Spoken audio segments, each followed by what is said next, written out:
Welcome to சுடுதண்ணி. சம்மர்னாலே ice cream தானே. So இன்றைக்கி ஒரு ஐஸ்கிரீம் ரெசிபி தான் பார்க்க போகிறோம். பட்டர்ஸ்காட்ச் ஐஸ்கிரீம் எப்படி பண்ணுறதுன்னு பார்க்கலாம். இதோட இன்க்ரீடியன்ஸை நான் டிஸ்கிரிப்ஷன் பாக்ஸில் கொடுக்குறேன். இப்போ வாங்க சேர்ந்து சமைக்கலாம்.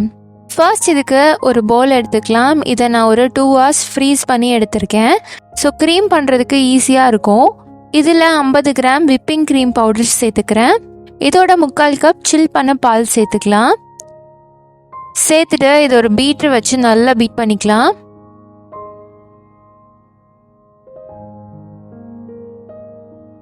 எல்லாமே சில்லுன்னு இருக்கிறனால ஈஸியாக பீக்ஸ் வந்துடும். ஒரு 3 to 5 minutesலேயே வந்துடும்.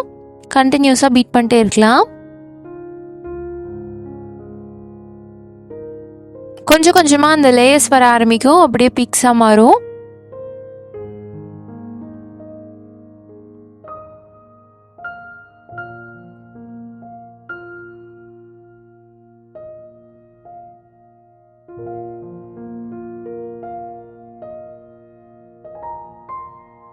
இப்போ இது நல்லா திக்காகிடுச்சு. இந்த மாதிரி சாஃப்ட் பீக்காக வந்ததுக்கப்புறமா மறுபடியும் இதை நான் ஃப்ரிட்ஜில் வச்சிடறேன், இருக்கட்டும்.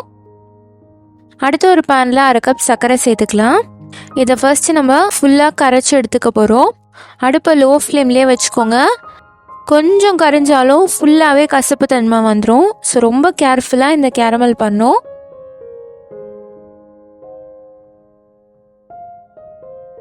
மிக்ஸ் பண்ணிட்டே இருங்க. ஒரு இடம் கூட கரைஞ்சிடக்கூடாது.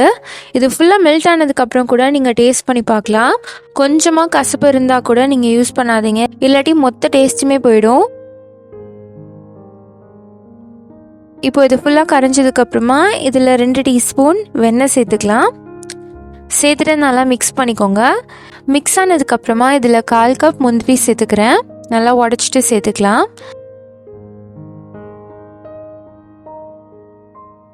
சேர்த்துட்டு நல்லா மிக்ஸ் பண்ணிவிட்டு இதை க்ரீஸ் பண்ண ஒரு பிளேட்டில் மாற்றிக்கலாம்.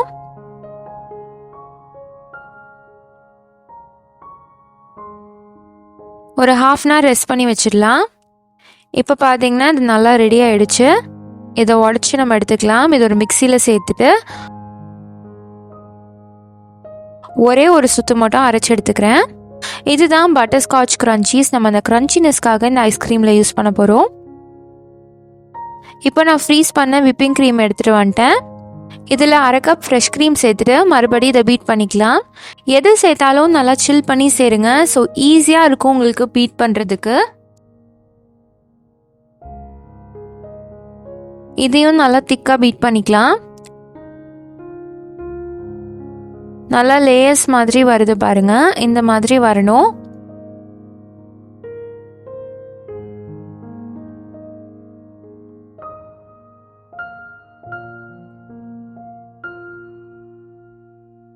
சில்லாக இருந்துச்சுன்னா சீக்கிரமே உங்களுக்கு அந்த லேயர்ஸ் வந்துடும். இப்போ இது ரெடியாக இருக்கு. இதில் 1/4 கப் கண்டென்ஸ்டு மில்க்,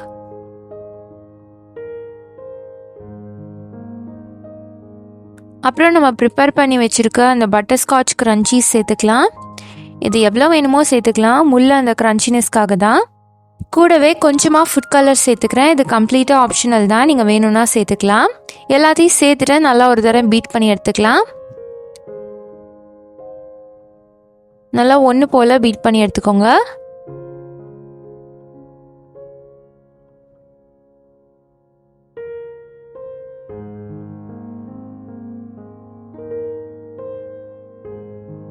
இது ரொம்ப நேரம் ஆகாது. ஒரு 2-3 minutes பண்ணிங்கன்னா போதும். இப்போ இது ரெடியாக இருக்குது. ஒரு ட்ரே இல்லாட்டி ஏதாவது ஒரு பாத்திரத்தில் மாற்றிக்கோங்க.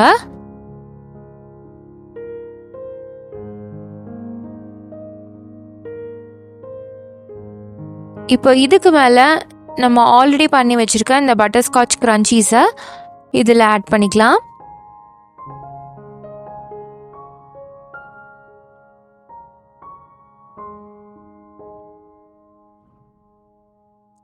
ஃபுல்லாக ஆட் பண்ணிவிட்டு இதை கவர் பண்ணி 8 hours ஃப்ரீஸ் பண்ணிடலாம். இப்போ 8 hours அப்புறம் இது சூப்பராக ரெடி ஆகிடுச்சு. இது சூப்பர் க்ரீமியாக இருக்கும். ஏன்னா இதை நம்ம க்ரீம்லேயே பண்ணியிருக்கோம். பாலில் பண்ணிங்கன்னா தான் கொஞ்சம் கெட்டியாக இருக்கும். அதுவும் நம்ம ப்ரிசர்வேட்டிவ்ஸ் எதுவுமே இல்லாமல் பண்ணியிருக்கோம். அதனால் டக்குன்னு மெல்ட் ஆகிடும். ஸோ இதை சர்வ் பண்ண உடனே சாப்பிட்ருங்க. ரொம்பவே சூப்பர் டேஸ்டான இந்த பட்டர்ஸ்காட்ச் ஐஸ்கிரீம் எல்லாரோட ஃபேவரட்டுன்னு எனக்கு தெரியும்.